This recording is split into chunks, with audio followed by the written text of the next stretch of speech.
All right, here we are with another episode of the Slack Doctors. I am Dr. Chip. I am Dr. Bob.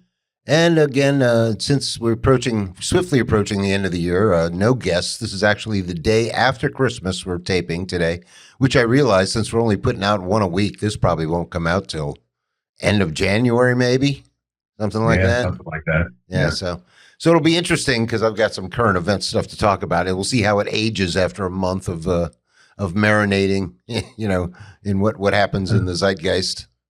Well, if it's good enough, we can always put it out ahead of schedule. That's true. We're not beholden to issue them in any order.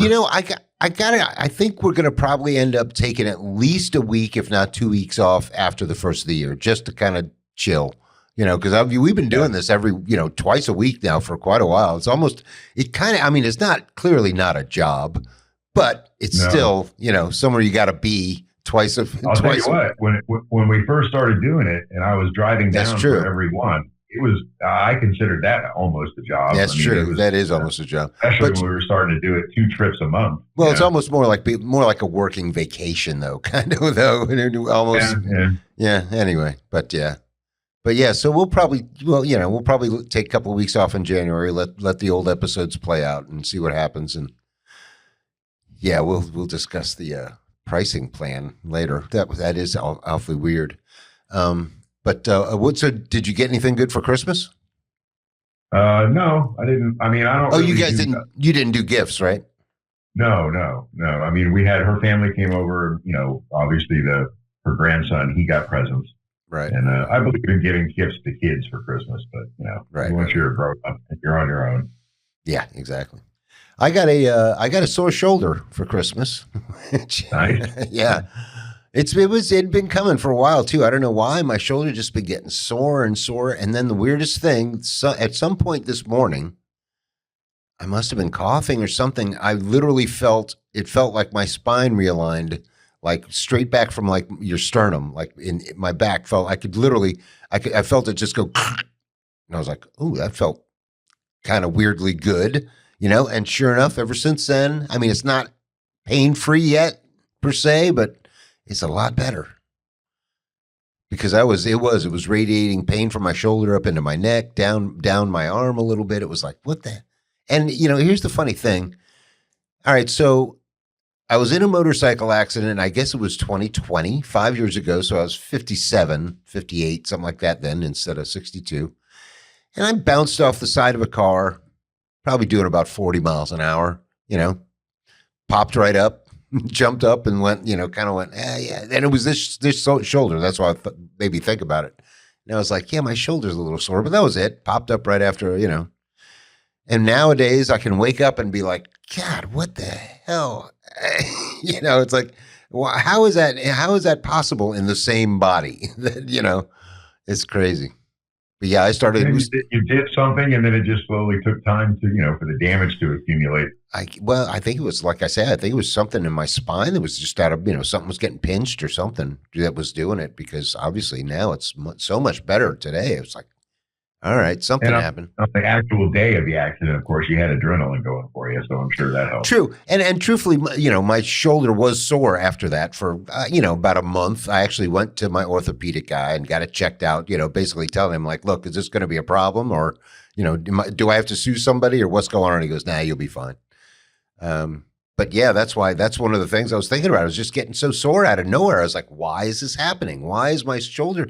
Could it be that from back in, but that was 5 years ago. That can't, I doubt any injury takes that long to manifest itself. That's just too long. After 5 years, you're either healed or not. I don't think. I mean, unless it's some kind of chemically induced thing like cancer or something like that. But yeah, otherwise, forget it. It can't be that.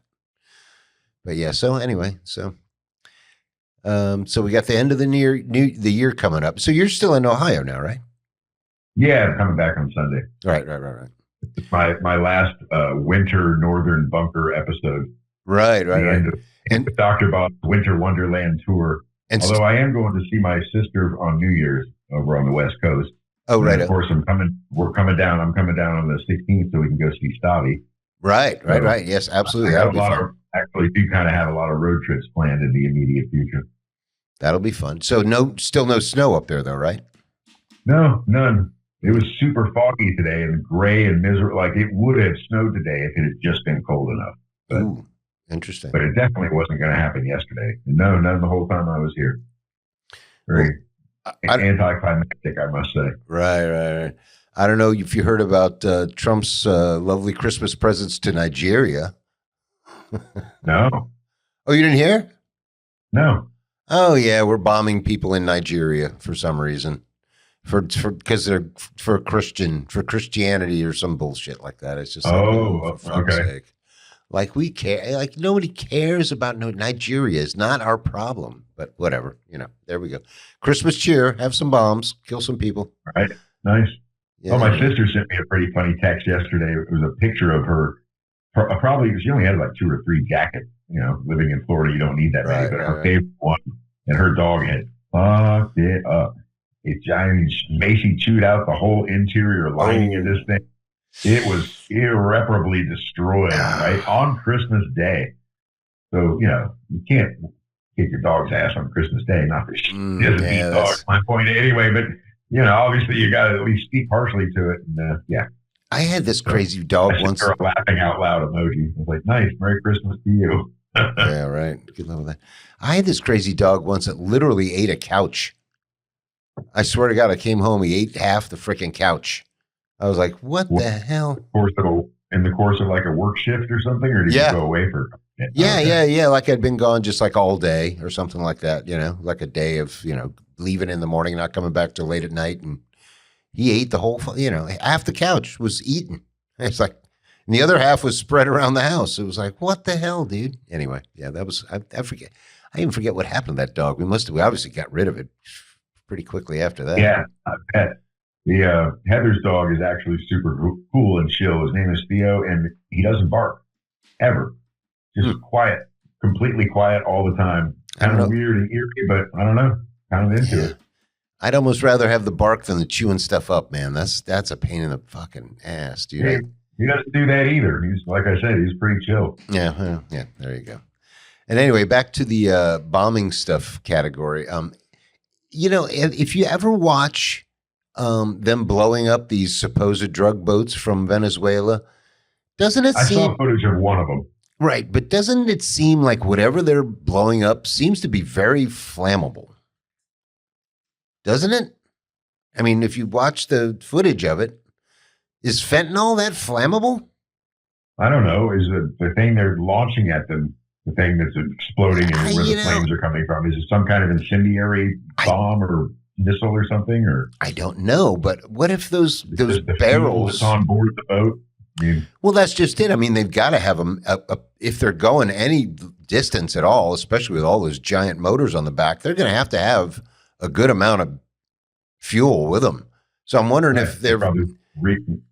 Yeah, but I mean the barrels that you see in these boats that everybody's those barrels are full of drugs. No, they're probably full of gas. Yeah, I would even for sure. Yeah, and I would contend that these guys probably don't even have any drugs. They're probably selling blackmail gas or oil to Cuba. Which, I mean, I don't know. I mean, they could easily have drugs elsewhere on the boat, but here's the thing. Stated, that's still no reason to be blasted out of the ocean. That's not true. If you tell me they're selling, that means they're going against not a tariff. What's the word I'm thinking of? A sanction. Embargo. Yeah, a sanction. They're going against sanctions. They're selling, a sanction. At least look. I still don't think it's right. But if you're going to use an excuse for blowing up boats, that seems like a lot better one to me than lying about. I don't buy that though, because using those types of gas-hungry boats that is not an efficient way to transport something like gasoline or oil. It's just not. No, it's absolutely not. But I mean, we're not talking about efficient. We're talking about a place that is willing to pay inordinate prices for it, and guys that are broke that are willing to risk it to get it. All right. Yeah. I don't buy it, but I do accept that those barrels that you see on board are more than likely gas. All of them, if not most of them, for sure. But who knows? The whole premise that that's about drugs is just so stupid. It's just ridiculous. Anyway, but the other thing I wanted to talk about, which is kind of vaguely related, is what's up with the price of coffee? Dude, I just spent $30 on a pound of coffee. Dunkin' Donuts. 30? Yes. $28.95 after tax. It was $30. Holy moly! I don't know. Is it more than a pound? One of those plastic containers? It's got to be more. Yes, that's way more than a pound. Yeah. Well, how much is that? Well, I don't know, but I know the 12-ounce bag, which is the one I usually buy of whole bean, is like $15. Right. Well, anyway, whatever 4 ounces at least. Whatever amount it is, those plastic containers, one of those, they used to be $16, literally like a year or two ago. Like, are we tariffing Colombia or something? Are we tariffing the coffee? Is there somehow, here's the thing. I think coffee is now probably worth more than drugs. So where are our CAFO terrorists? Where do we sign up to be CAFO terrorists and start smuggling in cheaper coffee? Because this is crazy.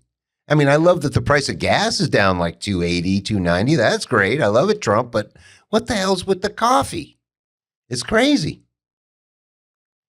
I don't know. Yeah, no, it has gone up. It even went up at Walmart, which is like, the one place that had the best price on coffee. For a long time, they had it under $12 for the 12-ounce bag of Dunkin', and now it's like 15. Yeah, I must admit it is a little cheaper at Winn-Dixie, but and truthfully, I don't think it's any. I mean, Publix is Publix. It doesn't matter what the Publix is, right? I mean, I was with the one in Manalapan, but that doesn't mean. Matters. No, I think the Publix on near 95 has the same prices. I've never seen any difference in their prices, but I could be wrong. I have. I've seen difference in their prices. Really? Okay, yeah. I could be wrong then. But maybe it's Manalapan. It's $30. Maybe over in it's still 27 or 8 or whatever the hell it was. But still, living in Florida and going to Publix all the time really gets you spoiled, because I totally forgot that at least a lot of other grocery stores, you can't get a sub made. Like, you can go to the deli, you can order sliced meats or whatever. They may even have some sandwiches made, but there's a line where you say, "Yeah, give me this," and they make it right in front of you.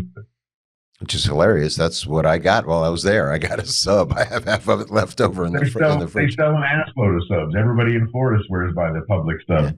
Yeah. That's about the only sandwich shop near a Publix. That's the only redeemable feature of Publix, too, in my opinion. The rest, I hate Publix. And I saw a thing. You know what H.E.B is in Texas? I didn't talk about this last episode, did I? No, we didn't, but I have seen it, and I saw what happened. Right. Where everybody, and I tell you what, not only was that a genius, way to solve a panicky situation, you can't buy PR like that. That's the most amazing story, Yeah. People calling it Christmas miracle and everything. It was absolutely. Just think of all the money they saved in the advertising department from that. Exactly. Yeah, we don't have to advertise this year at all. We're done. We're good. Exactly. Yeah, brilliant. Oh, which reminds me, this is so funny. I saw a pretty funny meme about grocery stores, and it was just a picture of a Piggly Wiggly with like a real old, from like the 60s or something like that, and the crew standing out front, and it said Muslim free since like whatever the year of their founding was. Piggly. That's funny. So this happened last night. This was pretty funny. So a buddy of mine, our friend Gilly actually was telling me about this bar that was going to be open Christmas. He's like, "What are you doing Christmas?" And he's like, "I don't know. I might come down to this bar and hang out because there's nothing else to do, because he's newly single." Anyway, so I went to this place on Christmas because I would, of course, I don't have any damn food in my house. So I'm like, well, at least I know they're going to have some food there. So I go to this place, grab a beer, order a chili cheeseburger. And the guy goes, "What do you want for side?" And I'm like, "Well, what do you got?" And he goes, "Well, we got tots and fries. And then for extra, you can have this or that or mashed or whatever or vegetable medley." And I'm like, "Oh, yeah, I'll do the vegetable medley. Sure." Dude, my burger comes out. The vegetable medley was basically celery and carrots as if for like chicken wings. I was like, "Oh, really?" Yeah. Like stalks, like celery stalks. Yes. Yes. Yeah. With a little cup. Yeah, with a little cup of ranch and everything. Yeah, that's called crudité. That's not vegetable medley. Big difference. Dude, I actually called the guy over, which is funny too, because at this point, by the time my food came out, this guy Kevin, who used to own the Rum Shack, was sitting there with me, and I was throwing him. I was like, "Wait a minute," and I called the guy over. I'm like, "Am I paying extra for this? Because if so, I want the tots." He's like, "Yeah, no, I'm not going to charge you for that." Now, I cut him some slack. It was Christmas night. There was literally one bartender, one cook, and then one guy that was like a bar back, and they were actually pretty busy. So, I cut them some slack, and we can all laugh about it, but that was hilarious. I was like, I'm not paying extra for this. My next comment was going to be that you're fortunate to have been in a city or an area where you could even go somewhere on Christmas. Like the town I'm in right now. I tell you what, you plan for Christmas because nothing is open. No grocery stores. You're lucky if you can find a gas station to get a pack of cigarettes. That's about it. Well, I mean, and that's why. That's exactly why I made note that this place was going to be indeed open on Christmas Day. I knew they had food because, I mean, literally all I had to eat at my house was a grapefruit. So it was like, if that wasn't open, my options were fasting. Fasting's good for you. I do it all the time sometimes. Anyway, but yeah, pious too. A very pious thing to do on Christmas. That's true. If you believe in that ridiculous stuff. All right, so I made a post.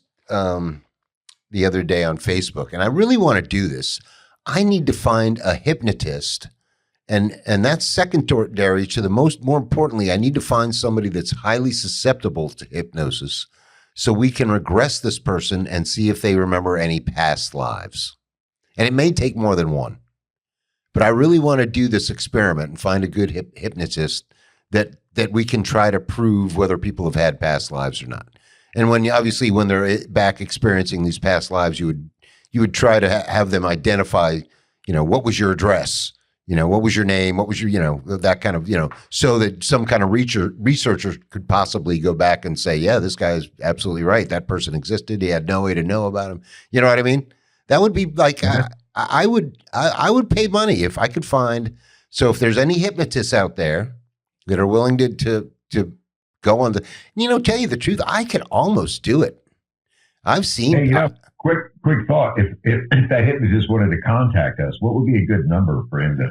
Oh, that would be 904-549-9024. That's right. Oh, that's what the signs in the other room. I forgot. Yeah, good point. Good point. Yeah, exactly. Call us and let us know if you're a hypnotist willing to. And that's, like I say, finding the hypnotist is only half the battle. Because, I mean, and not everybody can be hypnotized. Like I went to a lady that I think she tried like 2 or 3 times. Well, didn't try. I mean, I got semi-hypnotized. I mean, it wasn't like I was way deep hypnotized, but I was slightly under. But you gotta keep reinforcing it. But whatever. But yeah, that would only be half the battle. You really got to find somebody that's really suggestible, that can really go down deep and you know how they figured out how to do that, right? Oh my Lord.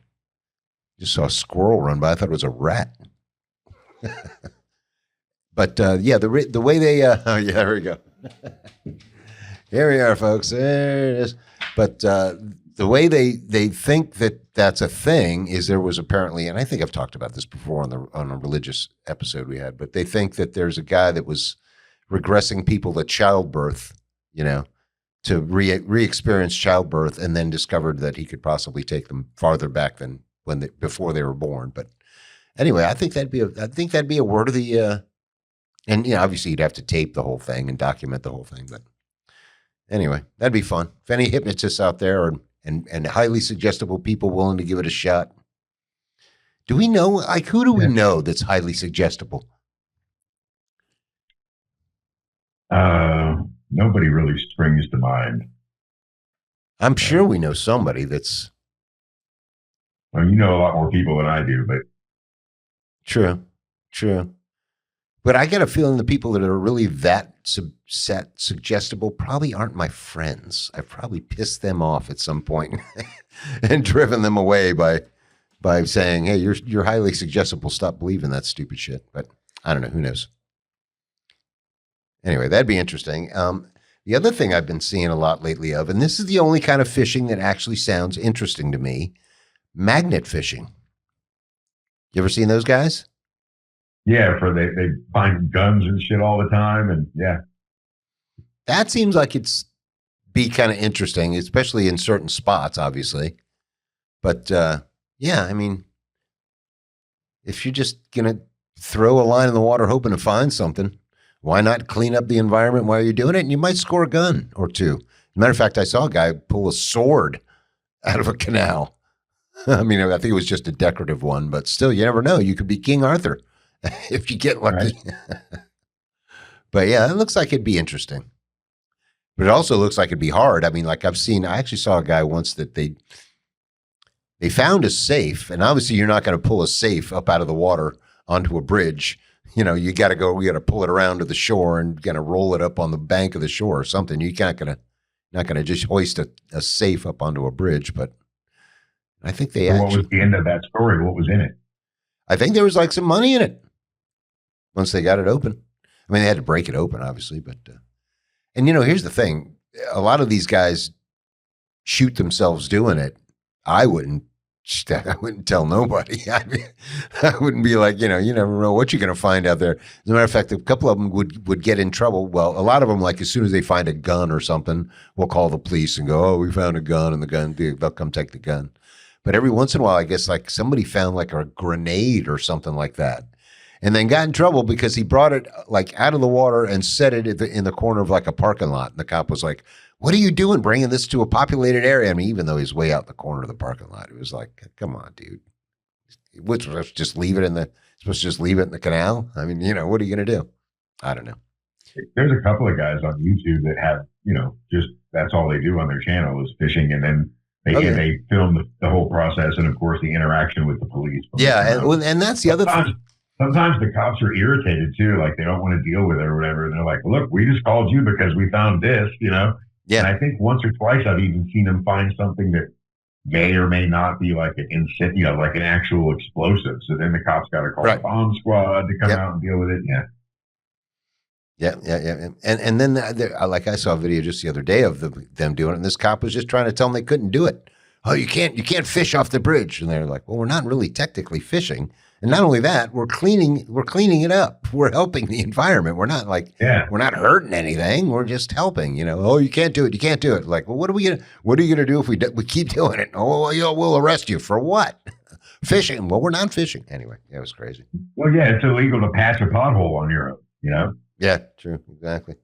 Oh, before I get into that, I was thinking about sales and like how sales specific have your jobs in your life been? Like have you ever been like a hardcore like sales? You had to sell something as opposed to, and obviously the restaurant work has a level of sales involved as well, right? Yeah, no, I mean, to use a term directly from the restaurant industry, I've upsold, and we've done a lot of that in the jobs that I've had, and tried to recommend a better option of something. But no, I've never worked on commissions. I've never sold cars. I've never done real estate. I've never truly been a salesman. Well, I've run the gamut. Like I said, I mean, my very first job ever was calling people up, trying to sell them a completely hopeless product. I mean, it's completely useless. You're basically just calling people up going, "Look, just give us your money." I mean, literally. And I mean that, and then I've gone from that to like, just being in a band where you don't have to really do much of any kind of selling other than, try to make people dance or whatever. But, yeah, so I've run the whole gamut of, and it's just, I don't know. There was a larger point I was thinking about making about this that escapes me right now, but yeah, I remember when I was a kid and my dad was teaching and selling Evelyn Wood speed reading courses, which is that's a level of sales that I just witnessed. I didn't really actually do any of it, but he told me back when I was a kid, I was like 8-10 years old. He goes, "Dude, son, everything in life is sales. Every bit of it is selling it. It's either selling yourself or selling what you do or selling what somebody else does or selling a product." And it's true. I mean, every level of life, especially, as far as it pertains to making money anyway, is some levels of sales.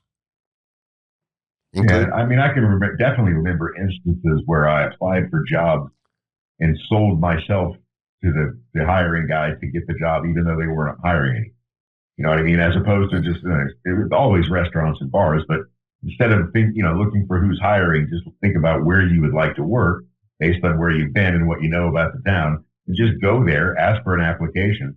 When they say we're not hiring, I think I'm paraphrasing, but something along the lines of, well, even if you're not, even if you don't think you need anybody, I guarantee you that I'm better than your worst guy right now. No training. I can almost guarantee that. So if nothing else, you might want to think about upgrading. And that actually worked several times. We got hired at places that we're not technically hiring. Well, there we go. Sure enough, within a month or two of my hiring, somebody got fired. It was the guy I was referencing. There you go. There you go. And see, there's two distinct methods of sales right there. There's the active pitch, which is, you convince them that, your service or product is the best thing. And then there's the way that basically I think every band gets their gigs, just bothering people, just repetition. Like, will you give us a gig? No? Okay, I'll talk to you next week. Give us a gig? No? All right, I'll see you next week. Give us a gig until they finally give you a gig. I mean, they're literally, I know that sounds annoying as hell, but it works. I mean, that's one of the only ways I've ever been able to book a band is just keep bugging them till they give you a gig. And then once you get the gig, then it's up to you to, then you have to deliver the goods or else, that's when the real sales come in, Right. You're probably not going to be able to consistently bug them enough to give you another shot if you screw up the first one. That's not necessarily true either, because even though you may not, it's funny because even if you may not be the perfect band for the gig, if you're not horrible, they still might follow you in the back there like, okay, well, these guys probably are available in the last minute. You know what I mean? So that doesn't mean you might not, they're not that great. So they might be sitting around not doing anything if I need them, like in a couple hours notice, so there's that. So, but I mean, the different level of sales just involved in everything there is. It's all sales. Everything's sales. Anyway, speaking of sales, have you seen the special on Erika Kirk? No, I'm. All right, yeah. So, do you think the whole Charlie Kirk conspiracy would never have really appeared or occurred if we had a more competent FBI? I mean, if the FBI could have gave a good, if they could have actually had a good evidence or some way to convince us that there was some guy that did it and that's it, blah, blah, blah. I mean, you got to admit the way that would have, obviously, that would have helped if they had some kind of airtight, amazing evidence and then they presented it pretty much right from the bat and did everything in a logical fashion. But I'm not sure. I mean, there would still be conspiracy. But I mean, even if they did, it's funny how much less conspiracy, I think, if a lot of people would have just kept their mouth shut. Like, look, nobody was, the fact that they came out with the information about this guy they caught with the DNA evidence of him being connected to a rifle that we have no idea shot anybody or not. The fact that they had all this info and were pumping it out so fast, that's what made my ears perk up. That's what made me go, wait a minute, wait. Why are they in such a hurry to get this quasi useful information out there? It just seemed very, unwarranted that nobody's asking for any of this. Just tell us. Yeah, had they instead started with their typical line, which is, we can't release information yet because this is an active investigation, and then come out with something that was more rock solid than what they led with. Yeah, that would have helped a lot. Yeah, absolutely. And which drives me to an even deeper point of conspiracy. All right, so let's think back to a country that went through, I mean, what we both admit is probably the most diabolical, if not, invested time and effort into one of the most diabolical terrorist acts on the planet so far, which is the pagers, right? Exploding pagers. Sheer devious. Yes, it was brilliant, absolutely brilliant, and the amount of work, literally like something out of a movie. Absolutely, not the kind of thing you ever expect to see pulled off in the real world. So, with that in mind, there's now people that are. This is basically what it kind of looking like. A lot of people are saying is going on. Erika Kirk's father and mother are both well connected with the Defense Department. Her father works for Raytheon. Raytheon, yeah. And her mother does something with the CIA or something. Who the hell knows what? Who's to say that she wasn't part of some long game of getting inside of TPUSA. I mean, I wouldn't put it past him. I mean, it's no more devious than the pagers. Yeah. I mean, could she have been just a very intricate, deep honeypot, you know, and then which would make a lot of sense if that were in fact the case. She would be the first one to know that, like, okay, that's it. He's gone. He's not coming back. He's going to be against Israel. There's nothing else we can do. It's time for Plan X. You know, she'd be the perfect person to be the advisor on, like, you sure we can't get him back? You sure we can't reel him back in? Nope, it's not going to happen. You know what I mean? Didn't they meet in Israel? God, I don't know. I believe that they did. They might have. I know they went to Israel together, but I don't know if they met in Israel. That could be. I thought I had read that they met there. That could be. That might not be, but I think I have read that. That would certainly spice up the plot. Yeah, and of course, I don't know if have you been following much of this Epstein stuff lately? Just the fact that virtually everything that came out was redacted. Well, and they're supposedly saying that they fucked that up too, that apparently you can go to these documents, copy and paste the redacted part, and like put them into another kind of program or something, and it gets rid of the redaction. so who knows? But even the stuff that isn't redacted is showing that, you know, Epstein was in everything. He was involved in Iran-Contra. All right, so if he had fingers in that was the 80s. How much, you know, he was involved with all of it. He was involved with all of it. These are precisely the quote methods and procedures that they were, you know, that was their national security concern, that they were protecting, you know, methods and procedures. And all the horrible methods and procedures that we use on the regular, our government does anyway. Yep. Yeah. You know, it's funny. I wrote a post, I think it was today or yesterday, but I was like, you know, it seems like the people only seem to be really concerned about rule of law when it comes to immigrants. Oh, they went across the border. That was illegal. Well, yeah, but your leaders have been doing illegal shit for decades. Illegal. It's all illegal. You're not allowed to do that stuff. And they're stealing your money and using it. It's like, oh, but we got to worry about the illegal immigrants. Oh, Jesus Christ, really? Okay. I don't know. The whole thing seems so crazy. When the government does it, it's foreign policy. But when you do it, it's foreign policy. Yeah, that seems to be the get out of jail free for anything you do in government. Oh, it's foreign policy. We got to do it to fight terrorism or drugs or whatever. Foreign policy, and then if the questions get too thick and hard, then it can't be answered because it's a matter of national security. They go hand in hand. Yeah, absolutely.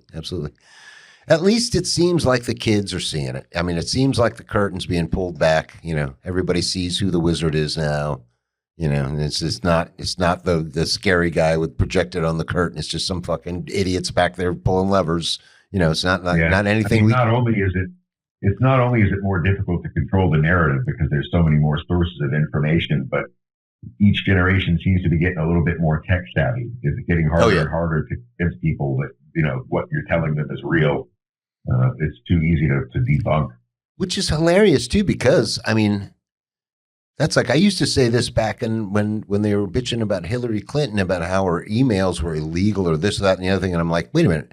Hillary Clinton, when she was using emails, they didn't have any laws about emails. They didn't, you know, we barely understood what emails were, let alone what was illegal or not legal or where to store them. It's like, you know, some of this tech is so new that the people that are kind of depending on it to keep their secrets don't really understand it.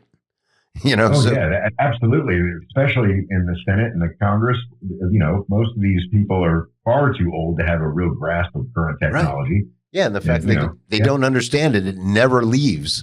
There's like, once you put something on the internet or in digital or whatever, somebody can always find it. There's almost no way to destroy it, especially with the cloud now. Everything goes to the cloud. So once it's up there, that's it. It's public information, you know. That's why I still to this day, I'm amazed people do that stupid thing on Facebook where, oh, press this here and after this date, they can't use your, I'm like, the whole thing is designed to use your pictures. And where do I push to make sure they show my pictures and my content? That's the whole reason for the whole damn thing. What I love are all the companies like Incogni and all the VPNs and everything that try to say, to keep all your information secure. No, the only difference is now you have it. It's just another level of giving your information to somebody else to trust, hold it, give somebody else to trust. But there's no such thing. Yeah, there is. Absolutely. I mean, even the Onion router, Tor, the router that was supposed to be, that's the one that the Silk Road was on, and that's what they call the dark net, which the dark net just means any part of the internet. Hey, buddy. They can get away with stuff on, yeah. It means any part that you can't find with a regular search engine, like Bing or Firefox or Chrome or something like that. But that whole network was developed by the CIA. Oh, yeah, absolutely. So that they could send messages and so they could keep tabs on things. Everything, hell, DARPA was the beginning of the internet anyway. It was all based on the military and based. Yeah, it was developed in the Pentagon for sure. Anything that ever trickles down to us is either a shittier version or because it's no longer relevant. You know what I mean? Right. They've got a better version. Yeah. Exactly. Yeah. Let the peasants have this version now. Yeah. Well, we finally got GPS systems that would tell us that we're, 10 mile or, 10 yards away from or whatever. That's because the ones they have can tell you what's in your cells or what's in your pocket or whatever. Right. Yeah, exactly. It's just such an exponential degree of power that's when they finally reveal the little shit to us. Yeah. God knows how long they had Teflon and microwave and stuff like that before we had, stick-free pans and microwave ovens. Well, you know how they discovered microwave, don't you? No, probably trying to do something heinous to people. No. Well, I mean, this could be an urban myth, but this is what I heard is back when they first started doing radar and didn't really know that much about radar. Up in like the Alaska or the North Pole or something, there were guys that would have to like walk patrols or something out there or stand guard. And they would find out that these guys had figured out if you stood in certain spots that they were warmer than others. And apparently that's where that's where the microwaves were gathering or something, or the just the right distance for the right frequency for microwave or something. And that's supposedly how they figured it out. Like, oh, really? You're warm there, huh? All right. Well, let's see how warm we can get it. That's how you get microwave now. That's funny. That just flashed me with a great memory of one of the fun times with my dad fishing on Lake Norman outside of Charlotte. And there's like a nuclear power plant on that lake. So he would get the boat real close to it and tell me to jump in the water and swim until it starts to get warm. It'll make your dick bigger. It'll grow an extra dick if you're not careful. You never know. Yeah, right. Who knows? Who knows what'll happen anyway. So I don't know about up where you're at, but the weather is just, it's Chamber of Commerce weather today. Not a cloud in the sky, perfectly I would say it's probably like 78 or 80 degrees outside. How about up where you? I would say that, the donkey in Winnie the Pooh, Eeyore, that is the only word I would use to describe both the sky, the temperature, and the weather today. Yeah, you guys are missing out. Humid, gray, cold, drizzly. No, not nice. Although it will be 78 in Gainesville when I get home, so that's nice. Yeah. I was going to say it's probably even a little cooler than that in Gainesville right now. It's probably like 75. It is gorgeous. It's beautiful. I rode the bike down, but I had to make sure. I was going to say I rode the cruiser bike down, so I was trying to make sure I sat up straighter. Oh, you know what? You asked me earlier if I got anything for Christmas, and I said no, and that's technically not true. What made me just remember it is that the thing I'm most excited about returning to Gainesville for is that the 7 Brew is finally going to be open. Oh, right. I got a $25 gift card for 7 Brew, so I'll be able to get some free coffees there. In fact, I'm considering making my Uber driver take me there on the way back to my house. Wow, yeah. Wow, can't even wait to get home. Got to hit the 7 Brew first. So that's just another shout out to you guys if you ever want to sponsor us. Speaking of which, I've got to get back to that Tropical Smokehouse place. That's another place. If they want to sponsor us, that place was amazing. Yeah, and if either one of those places were interested in sponsoring us, 904-549-9024 would be a really good number for them to call and let us know. Yeah, call us, leave us a message. Yeah, we'll continue to plug your your outstanding products to the 5 or 10 people that watch our show. Exactly. Get in now on the ground floor while the audience is small. You never know. That's true. That's true. Oh, now, does that actually pay off for somebody if they're advertising with somebody before they get? I mean, if they're not that famous and you're wasting money advertising with them. Yeah, because we would, sign a contract to do it for however long. It's some ridiculously low. That's true. That's true. Price. Before the price goes up. Good point. Exactly. Oh, so we're selling ourselves right now. Yeah, right. And that's true. Yeah.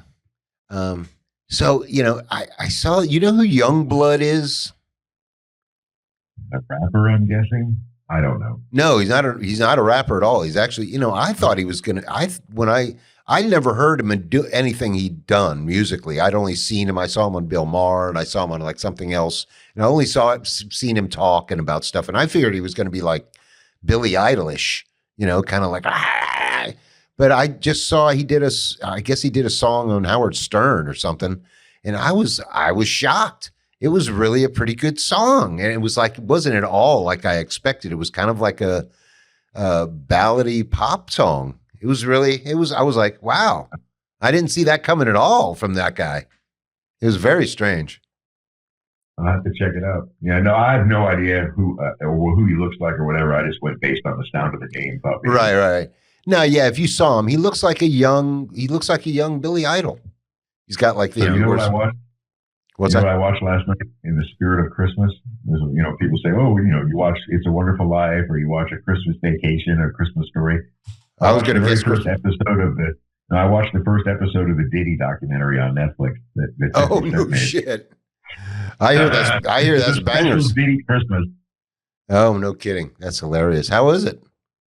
There was no information in there that I didn't really already know or strongly suspect. But again, it was only the first episode. To be honest, what I found most disappointing, and I'm hoping that this gets rectified in a later episode, is I wanted to see some actual screen time of 50 Cent enjoying ripping on, you know what I mean? Like the man's hate is on such a next level that I enjoy watching him talk about it almost as much as I enjoy watching the footage. I see what you're saying. Yeah, right. It's just the level of pettiness, and you think you've hated people, but compared to the way this guy hates, just on another level. Yeah. Some of the things he's done, I think I might be getting the artist wrong, but he had some beef with some artist. Might have been Ja Rule. I'm not sure. Anyway, he claims that he got these tickets cheap, but he found out the guy's tickets got some Groupon deal or something and bought out the first 3 or 5 rows of the concert just so the seats would be empty. So he'd have to perform in front of what looked to be a very dead crowd. Oh, that's funny. That's just so evil. That's a level of that's too much. Yeah, it's just petty viciousness, But hey, man, if you got the time and the money. I was going to say, that seems petty to us. But if you get that kind of money, you literally you're talking to some guy like, yeah, go do that. I've seen him interviewed about it, and he jokingly said something like, yeah, the seats are only like $15 a piece. I got them on Groupon or something. That's hilarious. So even adding more insult, like, yeah, your seats weren't even expensive. It wasn't even an inconvenience for me to do this. You heard what he did about that 60 Minutes interview. No, it wasn't 60 Minutes, but the TV interview he did, right? With ABC? No. Oh, you didn't hear about that? Who, 50 Cent or Diddy? 50 Cent. He did an interview about the Diddy thing, and he only would do it on ABC because that's the only thing they can see in jail. Oh, that is diabolical. Diabolical. I'm telling you, the man is a genius. Yeah. He's not a dummy. And so how many episodes of this are there? I don't know. I didn't check the show description. I just hit play. At least 2. The second one started, and then I turned it off. See, the man has so much hate, it can't just be a one documentary. He had to split it up into episodes and to stretch it out. And somebody was telling the show starts off with footage of Diddy himself. Like it starts off with the kind of footage that you have to ask, how the hell did 50 Cent even get the footage? Right. And then come to find out, he did it because he couldn't afford to. 50 Cent Diddy couldn't afford to pay the cameraman after he shot it. And then 50 bought it and stepped in and said, "Hey man, I'll pay whatever for it." And he just gave it to him. Oh no, layers and layers and levels of hate. Dumbass. Who the hell has people come film sensitive stuff for you and then go, oh, I can't pay you for that. Right. Well, I think his account got seized or something happened because of how close the case was coming up, and that made it so he couldn't pay him. I don't know. But for whatever reason, he couldn't or wouldn't pay the guy. And 50 Cent Jackson said, I'll happily pay you for that footage. Yeah, I'll take it. Oh, that's hilarious. Even more than he was supposed to get from Diddy.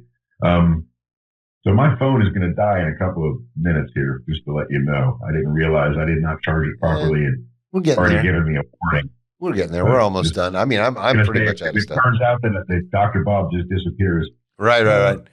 We're going on fumes already as it is. I'm out of stuff to talk about. But Diddy was great. That was. I'm gonna have to. God, I wish I had Netflix now. All of a sudden, I'm gonna have to steal your. Can you do that anymore? You can't use other people's password anymore. Using my own. I'm only using an account that's here, and honestly, it's not even hers. I think it's her daughter's. Because when she came, because this is how funny this is, right? Because she was here yesterday for Christmas. Right. I guess Netflix can tell by your phone. I don't know. Oh, anyway, right. Probably logged into Netflix under her account because she was literally in the house. And then when we left, it was still up on. I don't even know if I'm going to be able to watch episode 2. Well, I'll find out later because I'm going to try it. Point is, it's not only is it not my Netflix account, it's not even one for where I'm at. right. Well, at least if I had somebody with an account come over, I could get into it. Apparently, that's interesting. I wonder if my neighbors have it. I would think. I know Lee probably doesn't, but I would think my back neighbors have to have Netflix. I'll have to ask them. Boy, I would tell you though, my internet has sucked lately. You know the little thing down there where it's like the little cone, and if you're getting internet, it's full. I've had like one little bar for the longest time. I mean, I've actually been trying to play my game every once in a while, a little bit now, but I mean, other than playing the game, it doesn't really matter. But although actually every once in a while I'll be on YouTube and it just stops working.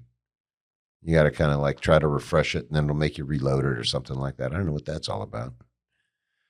I'm sure it's probably my NSA Doug checking in on me every once in a while.